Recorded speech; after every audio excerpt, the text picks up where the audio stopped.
Hello, everybody, and welcome to year 3 of Badgerclan. Sorry that there was such a gap between videos. I do have a personal and professional life, and this is just kind of me practicing my art and narration skills. Um,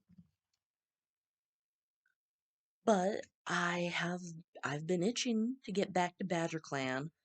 I have had the artwork just sitting in my sketchbook, and I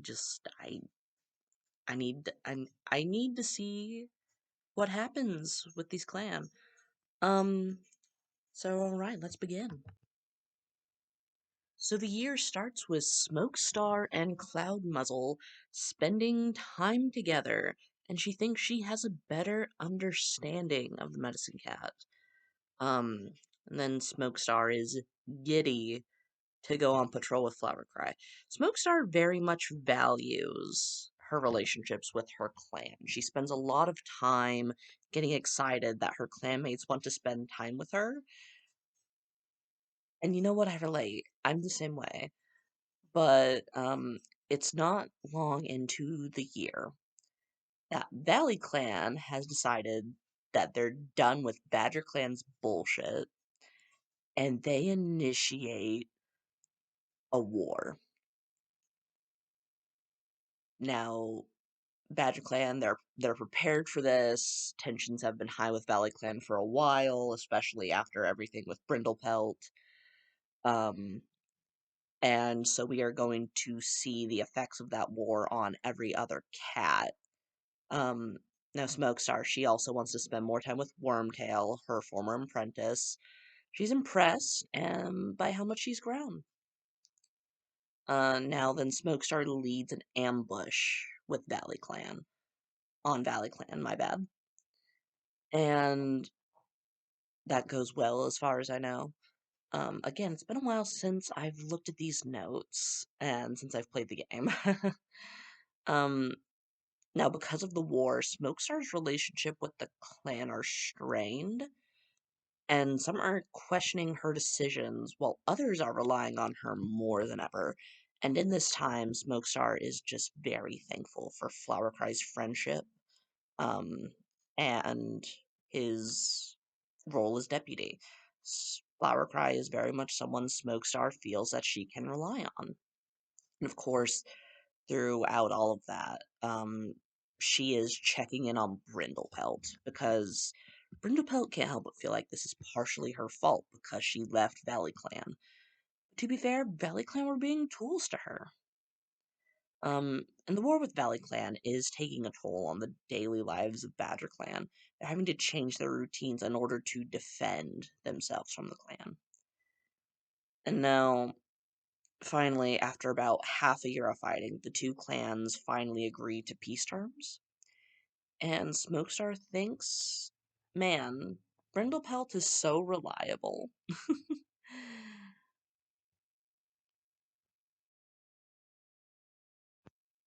Now on to Flowercry. Now, Flowercry spends the first moon. He's concerned about Skip Mask and checks in on her, which is fair. He's always been concerned about Skip Mask, but she's not a little kid anymore. And then Flowercry and Pearfreckle, they heckle Valley Clan at the gathering, which, to be fair, Valley Clan deserves it. They are tools. Um, and then Flowercry steps on Pancake's paw and pretends not to notice. I actually noticed a lot of cats doing that to Pancake. They would just do something super passive aggressive or flat out aggressive to her and then pretend not to notice. Like, oh no. Not even like a fake apology or anything, just they don't even acknowledge they did it. And I just feel bad for poor Pancake, but we'll get to her. Um, so Flowercry, he also notices that Brindlepelt is doing her best.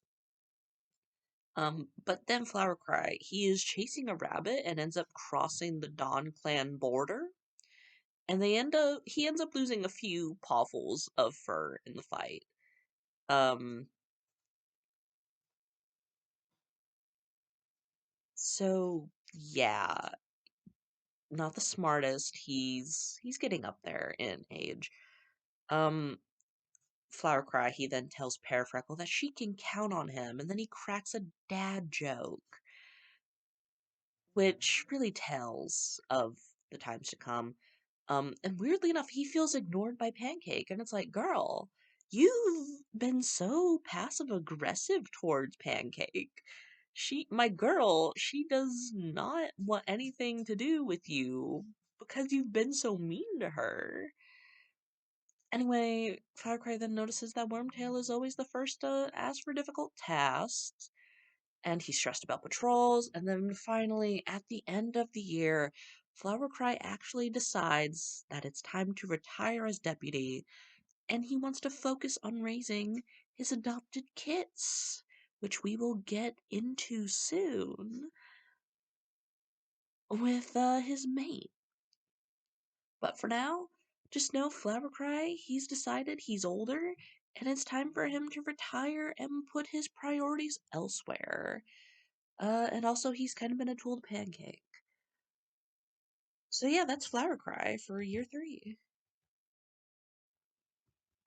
Now, you might be surprised to know that the next cat we are talking about is Gus Talon.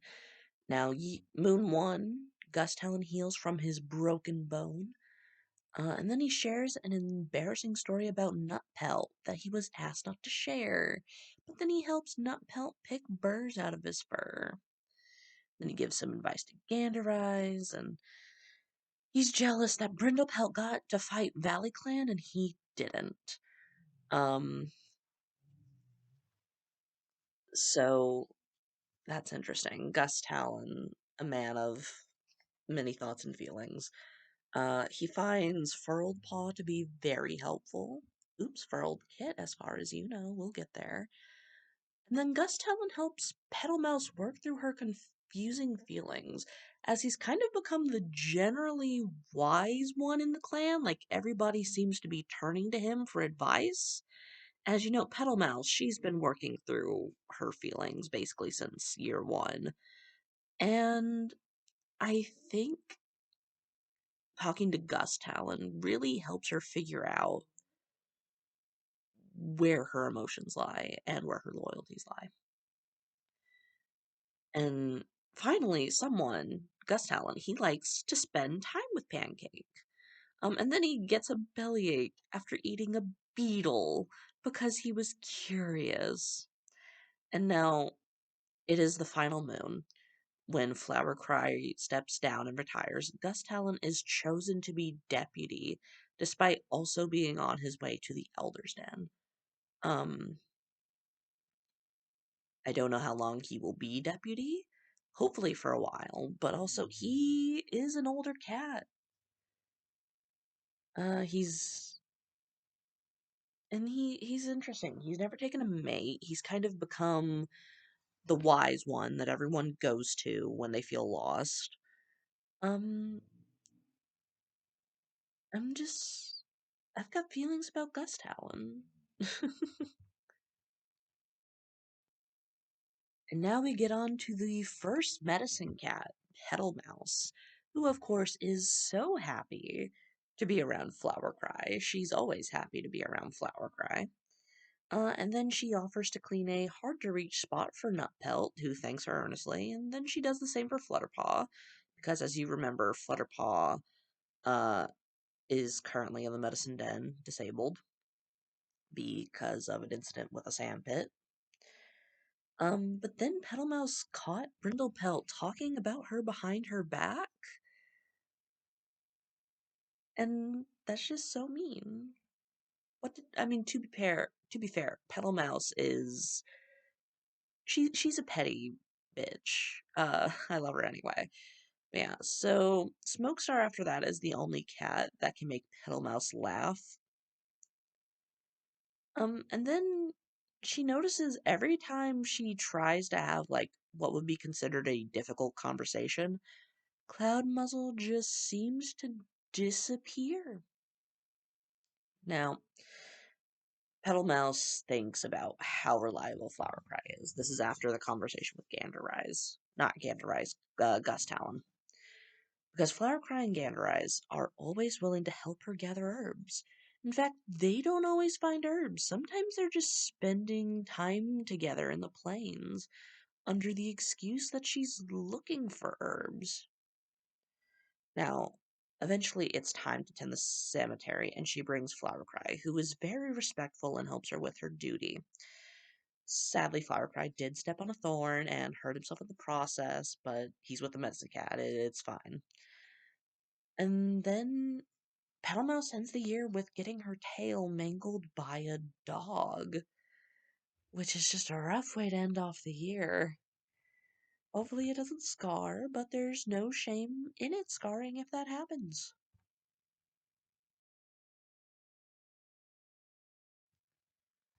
Cloud Muzzle, the other medicine cat. Sometimes she's interesting.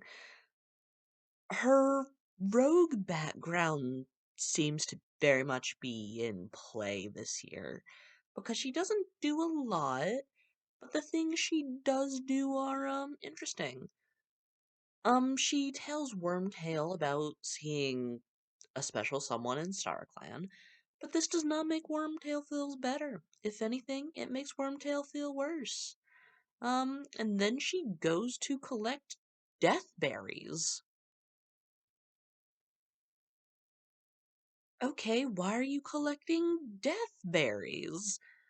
And then Cloudmuzzle was condescending towards Brindlepelt all day, despite the fact she's in the medicine den with an infected bite wound.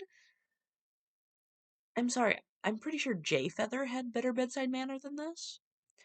And then she insists on joining battle training, and tells Gandereyes in great detail how she would protect him from any danger. Yeah, Cloudmuzzle gets violent this year. And I honestly didn't write a lot because it would just be me repeating her being passive aggressive or condescending or whatever to other cats. And that's not an interesting video. So just know that she's kind of a prick. World Kit. Now she sneaks out of camp to get flowers and bring them to the medicine den. Moon 1. And then Cloud Muzzle decides to give Furled Kid a task.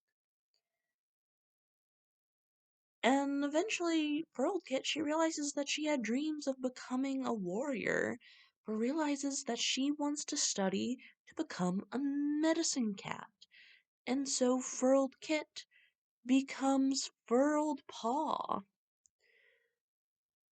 And while out gathering herbs, Furled Paw feels a presence with her, and she stops and has a conversation with the deceased cat, who again we will get to in a little bit. And then she sees Pancake being considerate because Pancake is baby. End of story. But yeah, Furled Paw, she is the new Medicine Cat apprentice. She is technically Petalmouse's apprentice, not Cloud Muzzle, which, good, I feel like she would take all the wrong lessons from Cloud Muzzle. But also, we kind of have a Petalmouse whose loyalties are kind of split. Yeah. So I don't know. I don't know what kind of education this girl's getting. 'Cause her mentor isn't really around that often. I mean, she goes out to get herbs a lot with the help of two specific warriors. It's fine. Everything is fine. Furled Paw is fine. So sadly, I did not have time to write anything down for Flutterpaw, because if you remember correctly, Flutterpaw had an incident with a sand trap and got caught and ended up breaking her back. Um, and sadly, she passes away from this. Uh, her siblings do not take this well, and we will explore their journey with grief. But Flutterpaw, she never really made peace with being a warrior. She never liked this life that she was kind of tossed into by her mother. And in StarClan, she's kind of gotten a semblance of peace, as though death has kind of mellowed her out. Um, but yeah, so that's Flutterpaw. On to Ganderrise, aka Flowercry's mate, and maybe Petalmouse's? Either way, he loves being around Petalmouse, and he goes out of his way to spend time with her. He feels secure with her. And then he goes on a moonlit stroll with Flowercry. And then Ganderrise, he is delighted to work with Petalmouse and go on patrols with her and Flowercry. The three of them are peas in a pod. But during a skirmish with Valley Clan, Ganderrise takes a blow for Brindlepelt.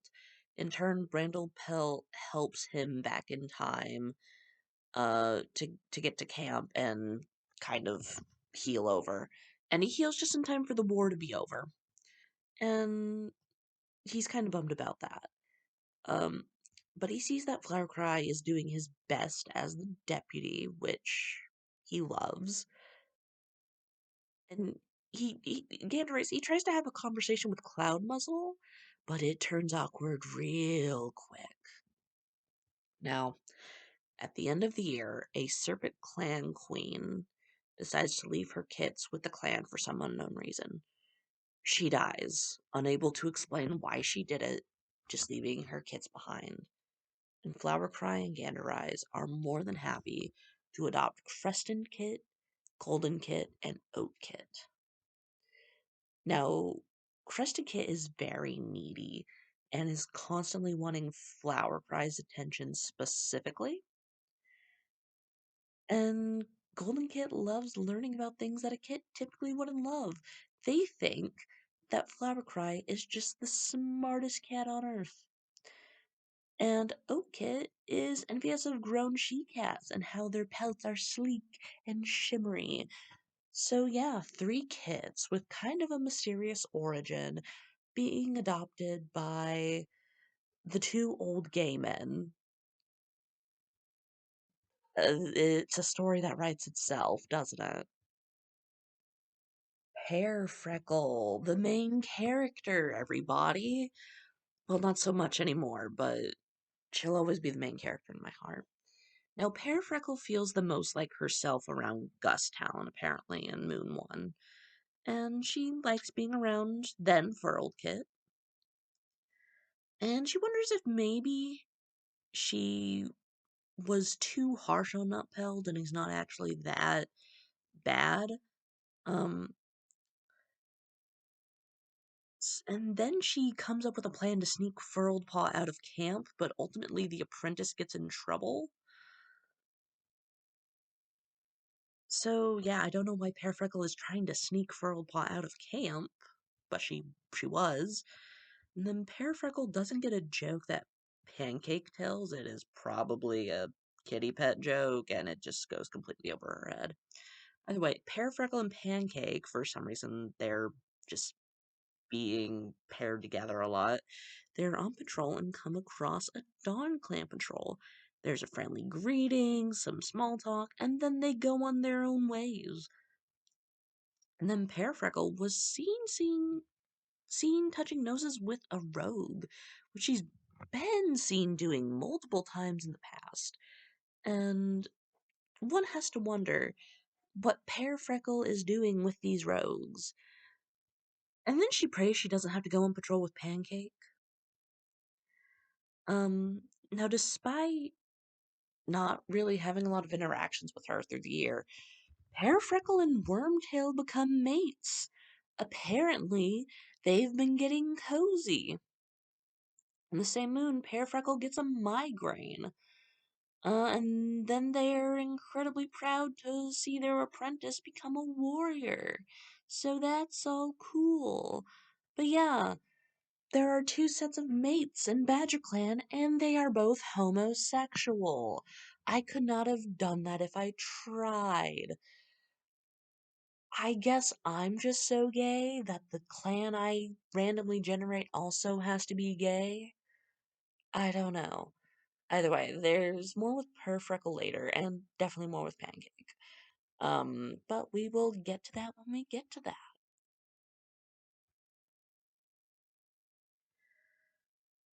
Pancake. Now, again, like everyone else, Pancake thinks World Kit is very helpful. And then Pancake finds a fluff that smells like Flutterpaw and adds it to her nest, which is weird. Um, on her first hunting patrol as a warrior, Pancake eats prey without bringing it back to the clan. Flowercry is told about this and tells her to dig a new ditch and dirt place. People are looking at her and whispering her as she goes back to her nest that night. Which, to be fair, it was her first patrol. Maybe she should have had some leniency, but apparently not. Pancake then comes out worse for wear during a border skirmish. She gets a horrid bite on her neck, and she gets heat exhaustion later. Eventually, she recovers from both of these things, and then Pancake, Flowercry, and Gandereyes all sunbathe together, and she tells a secret to Flowercry, only for Flowercry to immediately tell someone else. In all fairness, it was probably Gandereyes. I know how it is. When you're partners with someone, you tell them everything. Um, Sorry, but if you tell me a secret, it's probably going to be told to my partner. Um, and Flowercry is apparently the same way. Now, Pancake then asks Gandereyes a complicated question and regrets it almost immediately when he doesn't get the point. Like, she probably asked something about, like, kitty pet life and warrior life, and it just goes right over his head because obviously he doesn't know anything about the warrior life. And then apparently Pancake is collecting fluff because she finds one that smells like nut pelt and also puts it in her nest. Like, okay, Pancake. And then she relapses a little bit. Pancake takes food from a two-leg, and that's how she ends off the year. Now, I have a lot of feelings about Pancake. I feel like she is not being treated well by the clan, and I feel like she feels that as well. Um, oh well, I guess. I guess we'll see where that goes in year 4. Now, sadly, Brindlepelt spends most of the year in the medicine den because at the beginning of the year, while out on patrol with Pearfreckle, Brindlepelt is attacked by a Valley Clan warrior. She manages to get away, but she has a nasty bite on her throat. And then the bite wound becomes infected, and she's feverish for a good couple moons. And then when the infection clears, she's still wounded, obviously. And after 3 moons, apparently, she is completely healed. Finally, she's able to do everything she's able to do, and she is happy to discuss clan news with Gus Talon. But yeah, so not a lot happened with Brindlepelt. She's doing her best.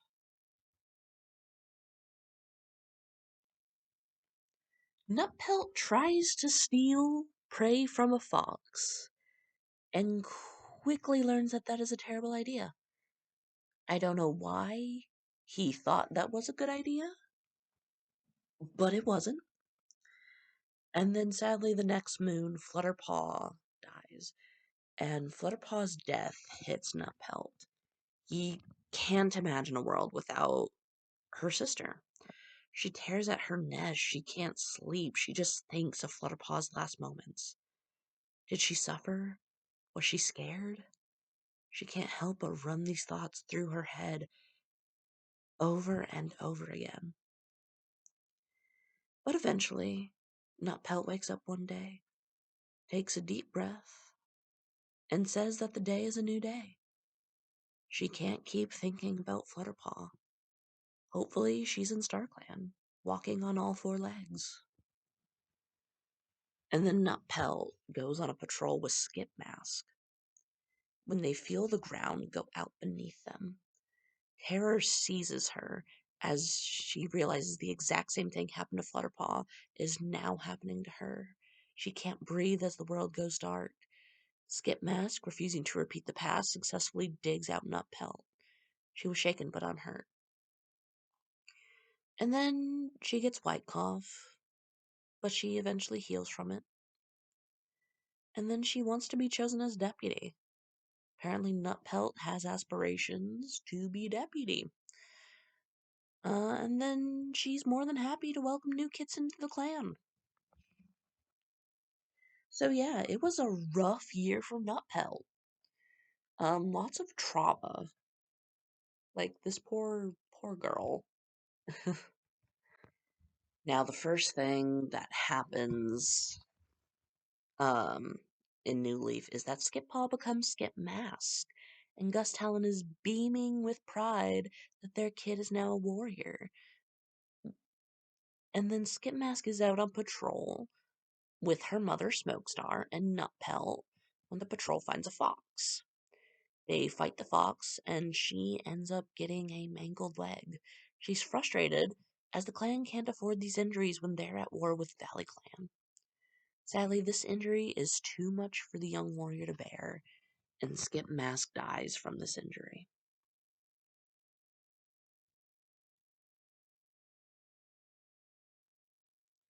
Now, if you remember, Wormtail got her tail mangled, and it's healed, um, but they have a permanent scar. And Flutterpaw couldn't survive her broken back. Wormtail is numb as they groom her dead sister alongside her other sister. She shakes as she realizes her sister's scent is already fading. And then Wormtail grieves for 4 moons, unable to come to terms with her sister's death. One day she realizes that the pain is dulled, but not completely gone away, and she has a clan to protect. It's after this that Wormtail becomes mates with Pearfreckle, and this seems to do wonders for her mood. Eventually, the two of them find a litter of 3 kits on the territory and decide to be the ones to adopt them. She names them Rainbow Kit, Stoat Kit, and Aloe Kit. And in death, the rogue, Cone, is just happy that her kits are safe and loved with someone as wonderful as Wormtail.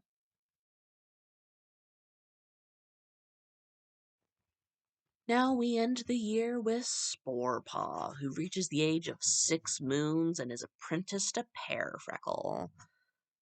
He gets White Cough and Leafall, and then he turns to Brindlepelt in his time of need, only for Brindlepelt to leave him. Uh, and then Sporepaw becomes Sporeflake and are honored for their initiative. Yeah, not a super interesting year for Sporeflake.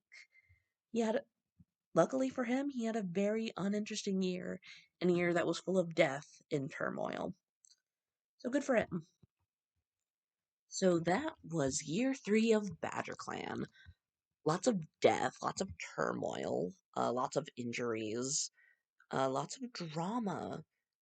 But the end of the year ended with 2 litters of new kids who are going to grow and flourish, hopefully, in Badgerclan. Now, again, I just use all of this for art exercise and narration practice. So if you have any criticisms or positive feedback that you wish to give me, please leave a comment down below.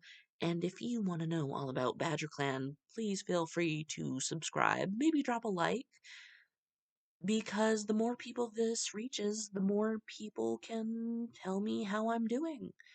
And I like attention, what can I say? That was a joke. Um, I actually hate attention. I like having feedback on the things I do. So, everyone, have a lovely whatever time of day it is for you. And I will see you again soon with year 4 of Badgerclan.